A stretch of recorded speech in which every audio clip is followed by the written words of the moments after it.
Bismillahirrahmanirrahim. Assalamualaikum warahmatullahi wabarakatuh. Jadi hari ini saya akan membahas mengenai menggunakan akun untuk mencatat transaksi. Nah, sekarang coba perhatikan pada tampilan satu ini. Kemarin kita sudah belajar ya untuk mencatat transaksi itu berdasarkan persamaan dasar akuntansi ya. Aset, liabilitas ditambah dengan ekuitas pemilik. Kemudian di sini ada nama-nama rekeningnya, nama-nama akunnya. Ada akun kas, perlengkapan, tanah, dan sampai pada beban lain-lain. Nah, dari sini kita tahu bahwa berapa sih kenaikan kas, penurunan kas itu terlihat di sini.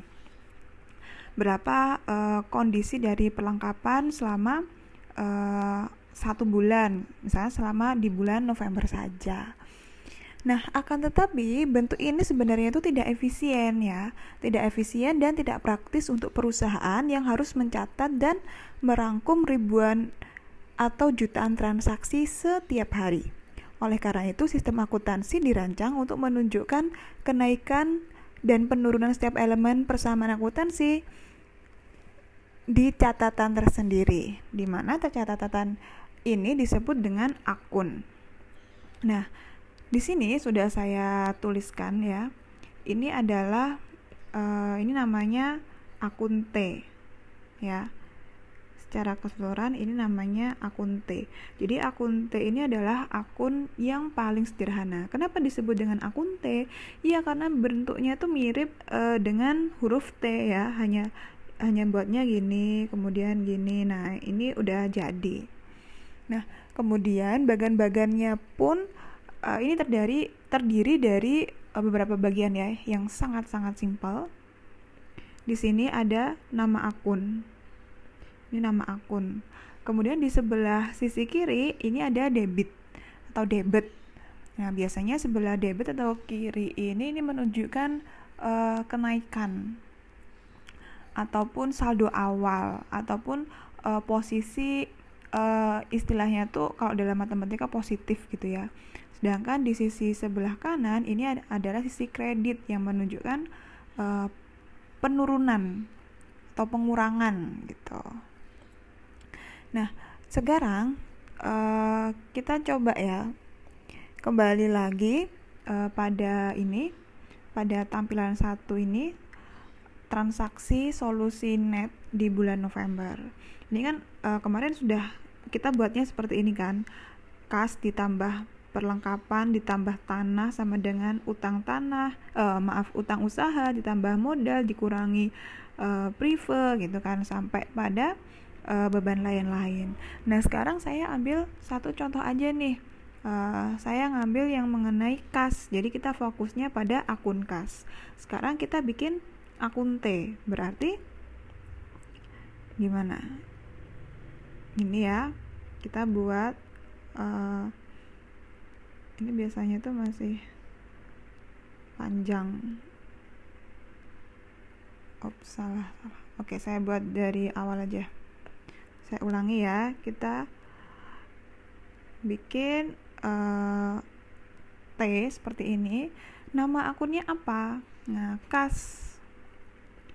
Di sini kita mencatat kas. Nah, kemudian kita perlu lihat nih untuk kas pada transaksi A ini positif 25.000. Ini dalam jutaan ya, dalam ribuan rupiah. Berarti kalau 25.000 ini sebesar 25 juta. Kemudian kita cari lagi ini, kita lihat lagi. Oh, di transaksi B itu ternyata negatif 20.000. Atau dalam ini berarti sisi kredit ya, dia diletakkan di sisi kredit sebesar 20 juta. Kemudian sisi C, transaksi pada tanggal C ini nggak ada. Ada lagi di D itu sebesar ini ya 7.500, berarti 7.500.000. Kemudian kita cari lagi nih, kita lihat lagi ya, maksudnya di transaksi E itu 3.650.000. Jadi di sisi sebelah kanan ini kan menunjukkan kredit ya, ini sebelah kanan menunjukkan kredit, sebelah kiri ini menunjukkan debit. Jadi kalau menulis di sisi kredit, kalau misalkan kalau udah ditulis di sisi kredit berarti nggak perlu dikasih tanda minus lagi ya, atau biasanya ada tanda kurung yang menunjukkan itu pengurangan. Jadi nggak perlu. Ini saya tulis ulang aja. Sebesar 3.650.000. Ketika dia sudah di sisi kredit, berarti dia menunjukkan sifatnya itu adalah mengurangi. Ya, kalau di matematika sifatnya adalah mengurangi. Nah, kita lihat lagi di sisi F. Sisi F negatif, karena dia negatif ya, dikurangi, berarti dia 950.000 di sisi kredit. G nggak ada transaksi. Kemudian H sebesar 2 juta.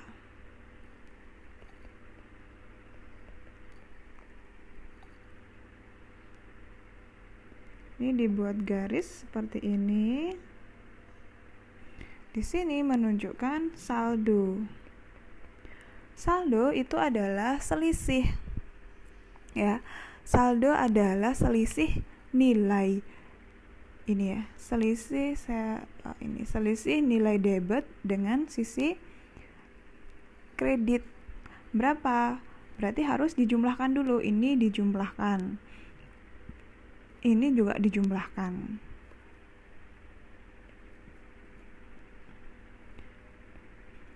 25 juta ditambah 7.500.000. Kemudian nanti dikurangi ini hasilnya 5.900.000. Nah, ini ada di sisi debit. Jadi kalau kas, kalian juga harus menghafalkan saldo normalnya juga ya. Saldo normalnya itu di sebelah mana. Kalau kas itu di debit positif. Maksudnya berarti kas yang sekarang dimiliki, nah itu sebesar 5.900.000 gitu. Kalau misalkan dia ada di sisi kredit, berarti ya minus. Sebenarnya dia nggak kasnya, arus kasnya itu negatif.